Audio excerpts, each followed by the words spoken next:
Have you ever, stubbed your toe first thing in the morning and suddenly your whole day just spirals into this completely predictable, seemingly orchestrated series of unfortunate events? Oh, absolutely. Like right from the moment you wake up. Right. You hobble into the kitchen, you burn your toast, Yeah. you get in the car and hit literally every single red light on your commute. Yeah.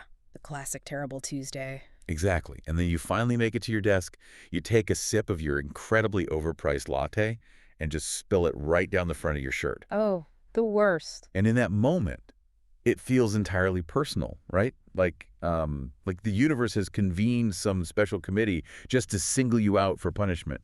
You're just this helpless victim. Right. It feels like you're targeted. But what if it isn't the universe pulling the strings at all? What if you actually engineered that exact string of bad luck yourself, right down to like the exact timing of those traffic lights? I mean, that is a profoundly disruptive shift in perspective. Oh, totally.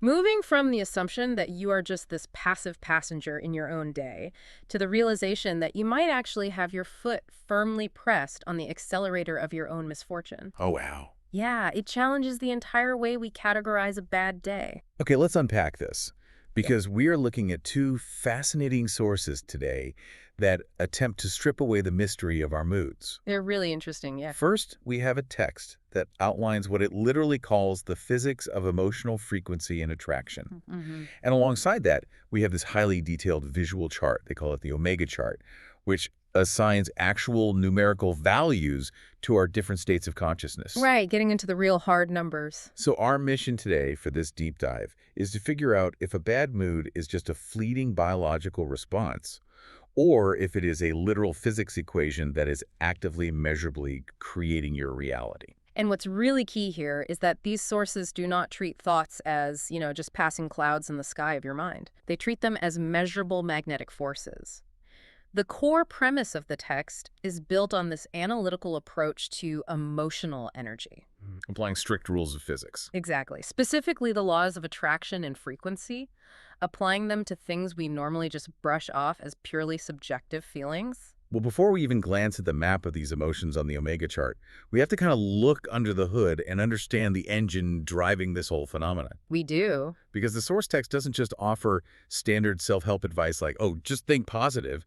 It introduces hard numbers, starting with something it calls the 17-second rule. Right, and the 17-second rule is really the foundational mechanism here. Okay, walk us through it. So the text asserts that energy vibrating at a particular frequency seeks out and attracts similar energy within a very specific time frame. Which is 17 seconds. Exactly. If you hold a thought, literally any thought, positive or negative, for exactly 17 seconds, another thought of the exact same frequency is drawn to it. Like a magnet. Like a beacon, yeah. It pulls in matching energetic frequencies until your mind begins to populate with related, similarly charged thoughts. I mean, this sounds exactly like the algorithm on your favorite social media app. Well, that's a perfect way to look at it. Right. Think about the mechanics of a doom scroll. If you hover on a video of, I don't know, a cat playing a piano for 17 seconds, the algorithm registers your focused attention. It's tracking you. Exactly. It doesn't judge whether you like the cat or hate the cat. It just registers the focus. Right. And suddenly, your entire feed is nothing but cats playing instruments. The system aggressively feeds you more of whatever you gave your baseline attention to. That is a brilliant modern equivalent, honestly.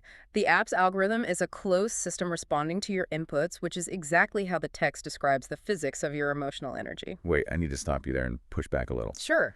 A social media app has literal code written by engineers to track my screen time. Reality does not have a software update. Fair point.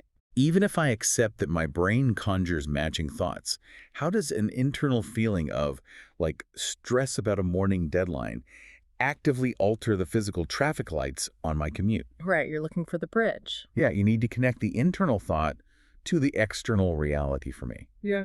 What is the actual mechanism at play here?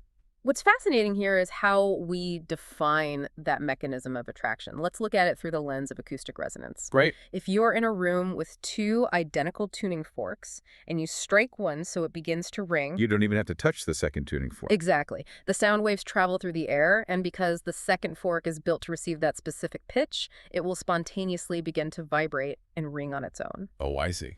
The text posits that emotional states emit literal, measurable frequencies. Your anger or your joy is the struck tuning fork. And the external The events. external events in your day, so the traffic, the interactions with coworkers, those are the other tuning forks in the room. Yeah. You are causing the ones that match your pitch to start vibrating. Wow. So my mood is the tuning fork, dictating which parts of my environment get activated. You've got it. That starts to make sense of the 17-second window. But the text doesn't stop at 17 seconds, does it? No, it doesn't. It says the real danger, or I guess the real magic, depending on your mood, happens when we compound that time. Right, because a single 17-second thought is just a spark. Okay?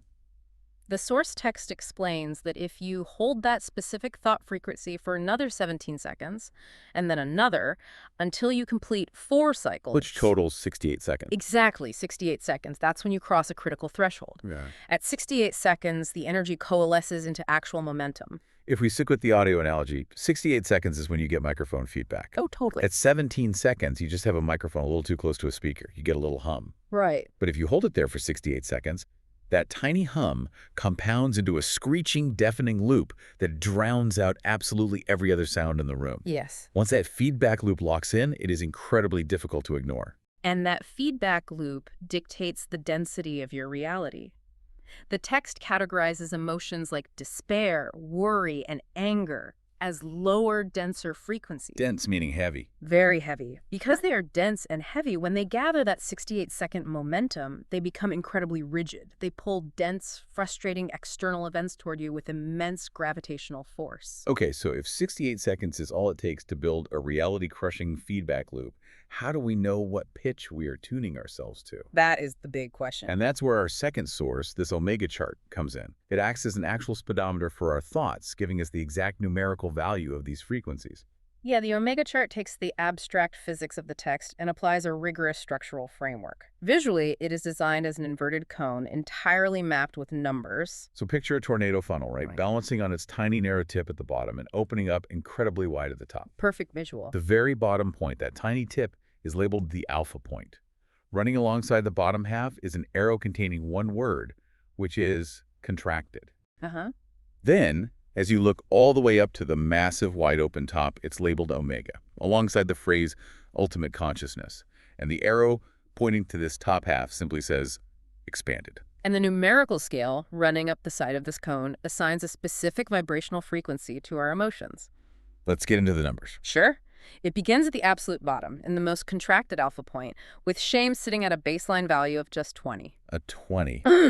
I mean, just hearing that number associated with shame feels suffocating. It really does. It is meant to represent near total energetic collapse. Wow. And then, moving slightly up from shame at 20, we find guilt at 30, apathy at 50, and grief at 75. Okay, wait. I need to pause you on those numbers because looking closely at this chart raises a massive question. What's that? The chart places fear at 100, desire at 125, and anger all the way up at 150. Right. Why on earth is anger at 150? Anger feels terrible. It causes destruction. Shouldn't it be lower on the scale than something passive like, say, grief at 75? Well, that is the exact nuance that makes this scale so revealing. The numbers do not measure morality. Oh, they don't? No, they measure energetic movement. Think about it. Grief, sitting at 75, is paralyzing. That's true. When you are in profound apathy or grief, you have zero life force. You are entirely static. Anger, on the other hand, contains massive amounts of energy. Oh, I see. When you are angry at 150, you are mobilizing. You might be mobilizing for destruction, but you are finally taking action. The frequency is higher because the energy is actually moving. Okay, that completely reorients how to look at a bad mood. Anger is a terrible place to live, but it's technically an energetic upgrade from apathy. Exactly. But we are still in the bottom half of the funnel. We are still in the dense frequencies. So where do we break out of this? The critical turning point on the omega chart happens at the 200 mark, which is labeled courage. Courage at 200. Courage is the bridge. It is the moment you stop reacting destructively and start moving forward constructively. From courage at 200, the scale climbs steadily. Where does it go next? Into neutrality at 250, willingness at 310, acceptance at 350, and reason at 400. Okay. And once you cross reason at 400, this visual cone gets incredibly wide. We enter the highest, fastest tier of frequencies. The expanded zone. Right. Love hits the scale at 500, joy is 540, peace is 600. And sitting at the very top At the widest part of the omega point is enlightenment at 700 plus. It's quite the climb. Here's where it gets really interesting, though. The visual nature of this funnel perfectly illustrates this psychological experience of these emotions. Oh, definitely. Look at the lower frequency numbers. When you are sitting in fear at 100 or anger at 150, the chart shows you at the narrowest part of the cone. You're squished in. You are literally contracted. You are boxed in. Your worldview narrows down to just the thing you are angry about. Yeah. But as you move up to reason at 400 or joy at 540, the cone physically expands. Your consciousness widens to see multiple perspectives and possibilities. If we connect this to the bigger picture, the synthesis between our two sources is flawless. The text describes despair and anger as lower, denser frequencies. Right. That aligns perfectly with the chart's narrow alpha point. Think of density like lead, you know? It is heavy, contracted, and it sneaks to the bottom. Makes total sense. Conversely, the text defines joy and love as higher, faster frequencies. On the chart, this is the expanded zone. Right, because fast-moving energy behaves like a gas. Exactly. It requires more space, it radiates outward, it is inherently expansive. So if I am vibrating at joy at 540, my energy is moving fast and radiating into the room. Right. But if I'm stuck in guilt at 30, my energy is heavy, dense, and tightly pulled inward. It is a brilliant way to conceptualize why a bad mood makes you feel so physically trapped. You're wedged into the tip of the funnel. We now have a complete theoretical framework. We understand the engine of momentum through the 17 and 68-second rules. And we have our speedometer mapped out from the alpha point of 20 to the omega point of 700. Yes, and the text brings all of this out of the theoretical realm and grounds it in a highly relatable, real-world narrative to show exactly how this manifests in our daily routines. Well, let's put a driver in the seat and see how this works. The text introduces the concept of a set point. A baseline. Right, this is the baseline frequency where you normally operate on a given day. The author used contentment as the baseline. Which is pretty standard. Looking at our chart, contentment likely hovers around the acceptance level, right at 350. You wake up, the sun is shining, your coffee tastes great, you get in your car to head to work, cruising down the highway, comfortably humming along at a 350 frequency. Then the external environment introduces a new variable. The author notes, quote, all of a sudden, a car cuts me off. Oh boy. The reaction is immediate. The text plainly states, I get angry. And in a fraction of a second, you free fall from a comfortable 350 acceptance straight down the funnel into a highly contracted anger, hitting a dense 150 on the omega chart. The tuning fork of anger has been struck. Exactly. This is the exact moment the 17-second clock begins ticking. According to the text, the fatal flaw is what happens next. Right, because the driver does not acknowledge the anger and allow it to pass. No, they grasp onto it, they walk into the office, find a colleague, and immediately recount the story of the terrible driver who cut them off. We all know that coworker. Honestly, most of the time we are that coworker. Absolutely guilty of that. You drop your bag at your desk, you march into the break room, and you corner anyone holding a mug. Like, you will not believe the absolute maniac on the highway today. Yeah, venting. But mechanically speaking, what are we actually doing in that break room? Every time we repeat this story, we are resetting that 17-second timer, aggressively seeking out more thoughts to justify the anger at 150. Building momentum. By the time you finish telling the story to a second person, you have easily blown past the 68-second threshold. The microphone feedback loop is locked in. And the author of the text is incredibly self-aware about this mechanism. He asks himself, quote, what am I doing? I'm vibrating angry energy. He then carries this 150 frequency home and repeats the story to his wife. The momentum is no longer just a passing reaction. It is a dense, heavy gravitational field dominating his reality for the entire day. Which sets the stage for the grand finale of this terrible mood. The supermarket. The supermarket. The text describes a trip to the grocery store. You walk in needing exactly 3 items. You want to be in and out in 5 minutes. Always the goal. Right. You approach the checkout lanes, and somehow you end up directly behind a person with a cart overflowing with 38 items. Classic. To make matters worse, the person running the register is on their very first day. They don't know any of the produce codes, and they are moving at a glacially slow pace. It's agonizing. Now, most people would sigh and chalk this up to terrible luck. But the text asks a highly provocative question. Is that a coincidence? And the source definitively answers no. The text asserts, quote, it's something for me to get angry about, so I'm attracting into my world whatever it is that I'm vibrating. Wow. The 150 frequency demanded a matching experience, and the supermarket provided it. So what does this all mean? The learner in me wants to apply some intellectual rigor to this because it is incredibly easy to claim the universe magically teleported a slow cashier into my path. Let's look at this through the lens of psychology and the reticular activating system in our brains. Okay, the filter. Right, this system acts as a filter, prioritizing information based on what we focus on. Is it possible we aren't magnetically pulling a 38-item cart toward us, but rather, because we are stuck in a contracted 150 anger state, our brains are actively scanning the environment for threats and annoyances? That's a valid psychological angle. Like, we unconsciously choose the slowest lane because it validates our internal narrative that the world is out to get us today. It's the ultimate confirmation bias. Well, this raises an important question about the line between physics and psychology, but ultimately, the sources argue that the distinction doesn't change the outcome. It doesn't. No. Whether you are emitting a literal magnetic resonance that summons the slow cashier, or your contracted 150-level consciousness subconsciously maneuvers you into the worst line to validate your anger, the end result is identical. The result is exactly the same. Right. The internal state dictated the external experience. The text anchors this entire philosophy with one unyielding conclusion. Where my thoughts are, that's what's creating my reality. We literally build our own roadblocks. I really do. We take an incident in traffic that lasted maybe 3 seconds.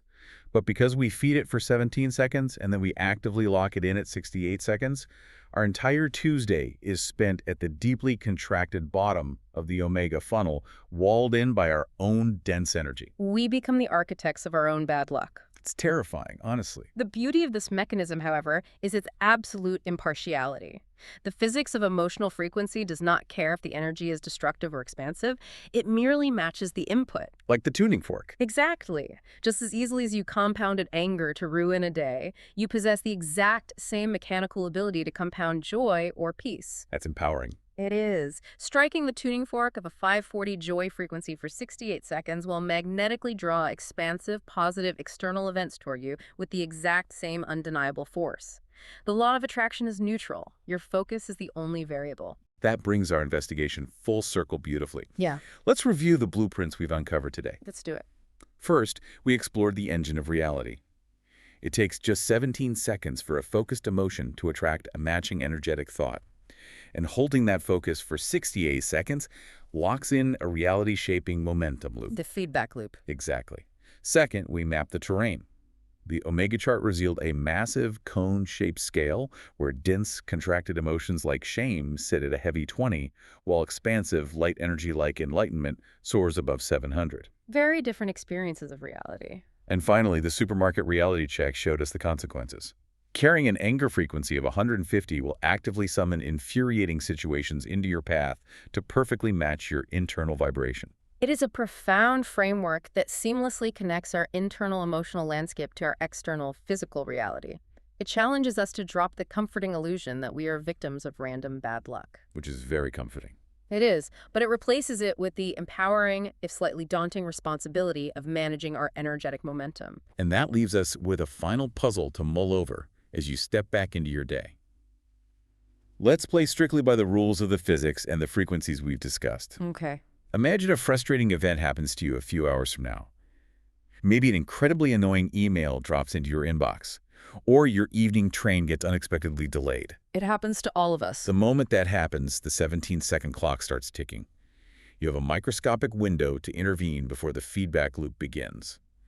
What specific calculated thought could you intentionally conjure in those first few crucial seconds to jump your frequency up the chart? That's the real test. How do you consciously move from the narrow contraction of anger at 150 up to the neutral ground of 250, or even acceptance at 350, before that 68-second momentum locks in and dictates the rest of your night? It requires an elite level of self-awareness. You have to catch the momentum before the momentum catches you. Something to keep in mind the next time you stub your toe. Thank you so much for joining us on this deep dive. Keep your frequencies high, keep your realities expanded, and we'll catch you next time.